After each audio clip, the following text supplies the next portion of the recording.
look at the brick, the orientation of the bricks on these homes, and you'll see that they're all long bricks. Did everybody see that? Anytime they're all long bricks, that means the building was built after 1870. Late 1800s and early 1900s, early 20th century, we start to use cinder block and rebar in construction. Today, if you build a large building, you're going to build it out of cinder block and put a brick facade on the face of that home. The brick has no structural integrity on that building. Anytime you see, and I'll point it out when we do, anytime you see long and skinny bricks, that means it was built prior to 1870. That was antebellum rebar. You turn the brick sideways, you create a ledge on the back side of that wall. You then tie. Oh, let's do it, Stanley. This is a narrow, this is the skinniest street I'm allowed to take a carriage on. Okay? Easy. Because the locals fuck this stuff on the sidewalk. Yeah, that's it. Stanley's ready. He's ready to go. But so anytime you see skinny bricks, like I said, they tie those multiple brick walls together. The average brick wall was roughly a foot thick, 14 inches thick. That's 3/4 of the brick, and that made it structurally stable, a structurally stable brick wall that went in a straight line. I love Elliott Street. Green Hill Street, because they have some of the nicest gardens anywhere in the city of Charleston. A lot of these gardens will be changed throughout the year. A lot of these homes and gardens are maintained year-round by master gardeners, people with PhDs in making flowers bloom. So if you guys are wandering around the city, take the chance and walk down some of these narrow streets. The narrower it is, the more rewarding it'll be. This is another interesting one. This one was built in 1996, guys. It sold last year for, I think, like $4 million. I would have never guessed 1996 on that. No. That's crazy.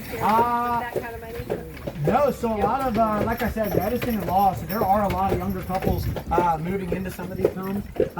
So William Pinckney Shingler's second house that we saw, number 10, Limehouse, this white building is actually that's their guest house. This family, if I'm not mistaken, just moved into the house like 2 years ago, 3 years ago. They've got younger kids running around, yeah, so it's sometimes younger families. That house right there has almost 3,000 square foot of porch space. Wow. A porch space. A porch, yeah. I don't know where you guys draw the defining line for wealthy and not wealthy. They've got more porch than you have house. They do. Right, They do. Just a little bit. Yeah, these flower boxes. This is my favorite garden right here. They've got some of the nicest flower boxes on this side of town. Yep. So that was actually the reason for that flower boxes were invented. You put them outside of a front window in a windy city so that the smell of horses never made it inside. So you put fragrant flowers. Yeah, you put fragrant flowers outside your front window. Now outside your kitchen window is an herb garden. But yeah, outside of your front window, when these guys were the major mode of transportation, that was sort of potpourri, if you will. I never knew that. Or Nice. potpourri. Potpourri. For the pun, yeah. Yeah, any question about any of that, guys? Yeah, I love Green Hill lot. Street. Unfortunately, I can't stop and talk about every single one, but if you guys get the chance, literally just wander anywhere south of Broad.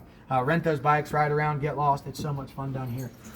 There's a lot of really small, little quaint alleyways that run between historic streets, and they service the dependency buildings. So now there's entire neighborhoods behind these houses that you can only get to via a walkway. You don't even have a driveway if you live in one of those houses. So yeah, wander around, guys. Unless it says private property, take the chance. Yeah, that otherwise is breaking and entering. Take a look at that, guys. You see the cannon on the side of the road? Yeah. They found that cannon in their backyard digging a swimming pool 10 or 15 years ago. Oh, wow. If you find a cannonball or a mortar on the beach, you got to give it to the military. It's supposed to blow up. It could likely blow up at any point in time. You can't keep something like that. They found a cannonball in the backyard, or a cannon in the backyard. They got to keep it. It's now mounted right there in their front yard. You see the marble and granite staircase? Beautiful. Check out the veining here in the granite. Like Washington, D.C. That's it. Where do you guys use marble and granite today? Countertops. Countertops, kitchens, bathrooms, okay? What's the problem with it inside your home? I don't know. Your neighbor can't see how much you spent on it. Come on, guys. I was with you on porous too. I was with You you. gotta give up safety for vanity, because there's no such thing as slippery when wet if you got money. Man. Yeah, that's it. All right, I guys, like that. take the last breath of breeze. We're gonna lose it for a little bit until we get back up to Broad. So we're gonna head north on Logan Street now. If you look to your right-hand side, you'll see the rippled siding on the back side of that home. But that great fire in 1861 got close enough to melt that tin siding. Wow. Wow. Guess what the Board of Architecture review says today? Leave it. Enjoy it. Wow. You got no choice. You can't fix it. You can't move it. So you'll see that all over the city as well. Exterior features that are required to be maintained if it doesn't affect the structural integrity of that building. Now here on the left-hand side, these are some of the nicest stained glass windows. One of the more detailed stained glass windows you'll see in the city. Okay, those are original from the 1890s on that home. Just really. On the right-hand side, St. Peter's Cemetery used to be a graveyard. Does anybody know the difference between a graveyard and a cemetery? Wait a minute. What you got in the back? Graveyard is by church and cemetery is not. That's it. Yes. So Very good. a house has a backyard. A church has a graveyard. Let's hang out here for a minute. So cemeteries are across the street, down the street, around the corner. Cemeteries don't always have a denominational affiliation. Arlington in DC is a cemetery, no church on site. Cemeteries can have chapels, just no full-service churches. So St. Peter's Episcopal burns down in 1861. So imagine that, guys. We're literally 2 doors from that home that was affected by that fire, and the church burns to the ground in 1861. The fire melted those 4 spears right there. Those spear points that are shorter than the rest, 1,800 degrees it has to get to melt wrought iron.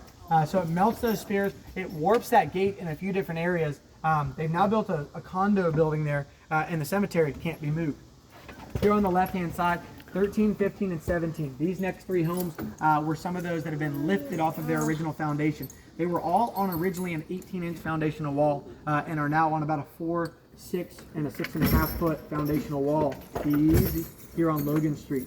So you guys can imagine a contractor. I spoke with a contractor a few years ago when they just started.